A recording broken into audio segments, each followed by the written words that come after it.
So in the previous video we saw what is selection controls, and we studied about the first selection control, that is radio button. So in this video we are going to study one more selection control, that is list boxes. So here also, like previous selection control, we will study about some description of list boxes, like why we use this list boxes, then some design guidelines, general guidelines, some specific guidelines, and also some advantages of this list boxes and disadvantages. So we have significant guidelines. Then here we use two types of list boxes. The first one is single selection and the second one is multiple selection. So what is the purpose of these kinds of list boxes, and what are the design guidelines of this type of list boxes, that we will study in this module. Let us see one by one. So first let us see what is the description of this list boxes. So it says about why we need to use this kind of list boxes while designing a user interface. So a list box is a permanent rectangular box on the screen. So we say it is a permanent rectangular box because it is fixed on the screen. So we call it as a fixed list box. By using these list boxes, we can select single option, or we can say attribute, a single attribute, or sometimes we can select multiple attribute also. So as I said, in this we have two types. The first one is single selection and the second one is multiple selection. That means we can select single list or attribute, or we can select multiple attribute at a time. So as I said, we call it as a fixed list box, but in case of Java we call it as lists, and in case of HTML we refer it as a selection list or scrolling list also. So here, in case of list boxes, the choices are usually text based. That means generally we use text content to display the choices, but sometimes we can also use pictorial or graphical representation also. I think you have seen these list boxes in many web pages and all. So I'll show you the example for that. You can see here, this is the example for list boxes. So we can consider these as these menus, or we can say it as an attribute, or also we can say options. So by using these list boxes, we can select any attribute or options. So as I said, we can generally use text-based options, but in some cases we can use pictorial or graphical representations also. So along with this, we need to look on a few things, like these list boxes include scrollable feature also. So if you observe in this figure, we have many options in a single rectangular box. So as I said, these are options, and here you can see at the right side, this is a scrollable feature we have in this particular list box. That means it uses scrollable to view larger list, and the user can use mouse to point and click on the attribute to make the selections. And here no text entry field is exit in which to type text and all. That means what? So if you consider some websites and all, we'll be having everything in a single page, like radio buttons, check boxes, list boxes, then we'll be having forms, text areas, text fields and all, right? So here if we consider only list boxes, we don't have any text areas to enter here. So if you look at only at the list boxes, you will be having only some n number of options and some scrollable feature at the right side. And if you want to select any option in these particular options, you can use mouse to point a particular option and also to select a particular option. So that is about a description of the list boxes. So as I said, you can see here a single selection is made, something we have written here. That means what? We can select a single option, or else we can select multiple selections, multiple options also. And we have a purpose. That means what? Why we need to use this list boxes. So as we know, the purpose of a list box is to display a collection of items, and here the choices may be mutually exclusive or not mutually exclusive. So that means what? Mutually exclusive means what? Single selection, and not mutually exclusive means what? Multiple selection, we can see. So that means what? Why we need to use this list boxes is nothing but generally it can be used to select options or attributes that can be a mutually exclusive or not mutually exclusive. So mutually exclusive means what? It's a single selection. If I select only a single option, then I can say it is a mutually exclusive. If I select more than one option, then I can say it is not mutually exclusive. So here we have some advantages and disadvantages with respect to list boxes. So the first advantage is that these list boxes are always visible so that the user can see the available choices. So whatever the options you have in the list boxes, it is always visible. So if a user want to select any option, he can select easily. And the second advantage is that they permit an unlimited number of options to be displayed. That means we can have many choices in a single list area. So as is shown in the previous figure, so in this, so if it is a rectangular box, I can have a number of, obviously we'll be having some limitations, but we can have when compared to checkboxes, radio buttons and all, we can have a number of options in a single rectangular box.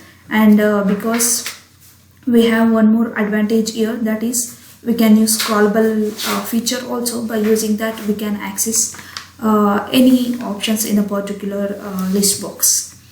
So these are the two the advantages with respect to the list boxes.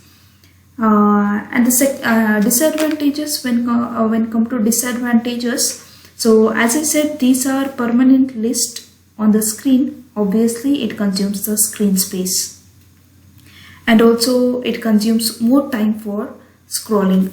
So obviously if it is permanent on the screen, obviously it requires or occupies some amount of screen space. And if we want to use if we want to see some last option, then obviously I need to scroll down the scroll bar. So it is a time consuming task also.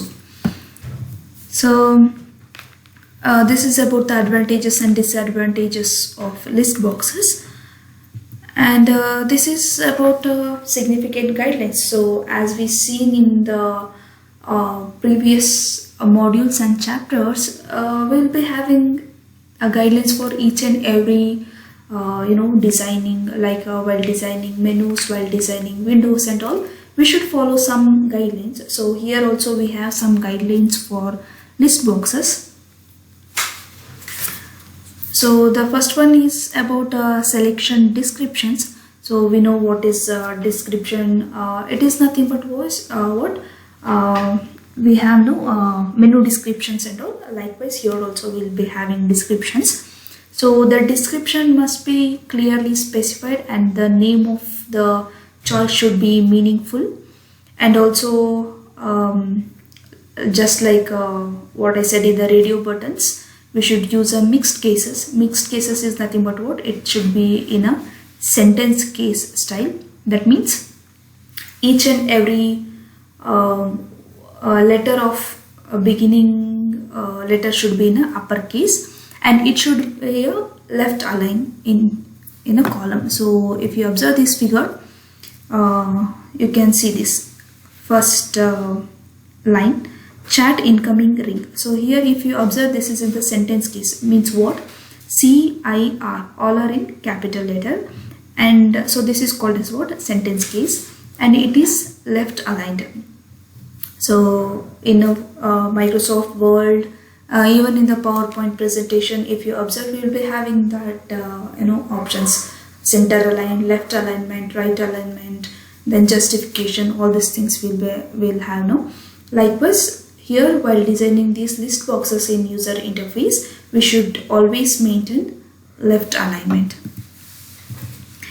Then list size. So as I said, we can have n number of objects within a list or within a rectangle, we can say. So there is no actual limitations with respect to this list boxes. Then so here you can see, require no more than 40 page downs to search a list. So that means what? Usually we don't need much options in a single list, right? So suppose if I want to have more than 40, more than 50 options in a single list, I should provide some search criteria so that I can search any option easily. So like if I give some search area by providing some text area like that, so if I enter something, I can get that very easily. So if I want to use some 100, 200 like that, likewise list, so that it will be better if we provide a search criteria also. Then we have box size. So box size is nothing but whatever we saw, that rectangular box, no? So this is with respect to that box.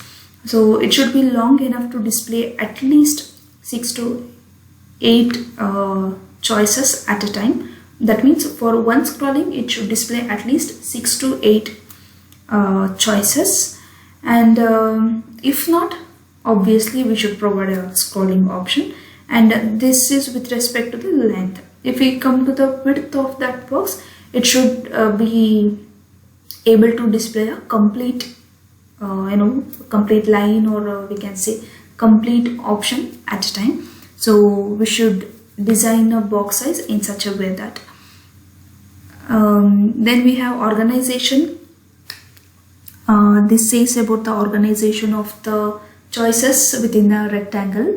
So we should organize these menus in a logical way and meaningful way so that it should be easy to search for a user. Then we have a single selection and multiple selection. So I said this previously. That means in list boxes we can select a single selection and also multiple selection. So single selection means what? It is a mutually exclusive. We can call it as mutually exclusive.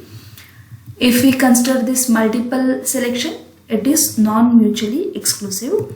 That means you can see the purpose of single selection here. So to permit selection of only one item from a large listing means what?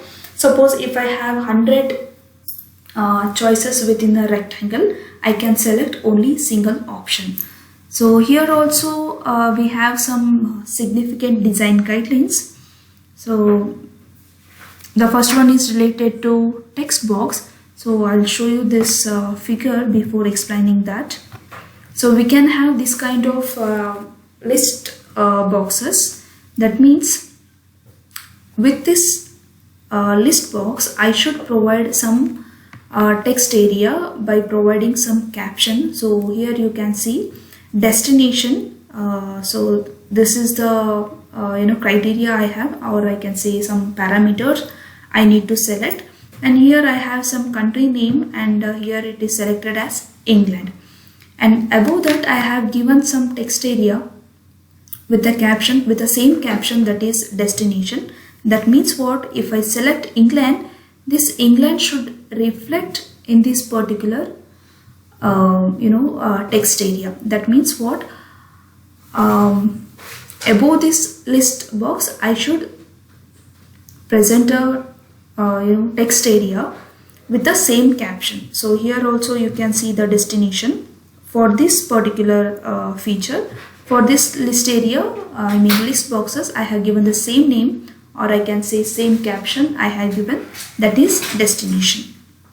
Another alternative method I have, that means, so here if you observe the gap between this text box and this list box, so here the gap is more when compared to this figure, right? So if I place this text area just above this list box, I can use the same caption for both the features. Okay, so here I am using a single caption, that is destination, for both this list area and text area. But in case of this figure, since I have more gap between these two, I have used two caption. One is for list boxes and another for text area. So this is in case of single selection. And also along with this significant design guidelines, we should also follow the previous what I said guidelines, some general guidelines. We need to follow those guidelines also. And the second option we have, that is selecting multiple options in a single rectangular, or we can say in a single list boxes. So the purpose, you can see like selecting more than one option within a single list box. So here likewise, just like a previous one, here also we have some significant design guidelines. So along with this significant design guidelines, while designing these type of list boxes, we should follow the general guidelines of list boxes also. So here you can observe one thing, that you just read this: mark the selected choice with an X, or we can say cross, something like that, or check mark to the left of the entry. So I'll show you the figure for that. So this is the example for multiple choices or multiple selection, we can say. So this is the example. So here you can see we have created a list box for groceries, and here you can see, and this is for multiple selection, remember that. And here we have selected three options. One is bread, another one is dairy foods, another one is meat.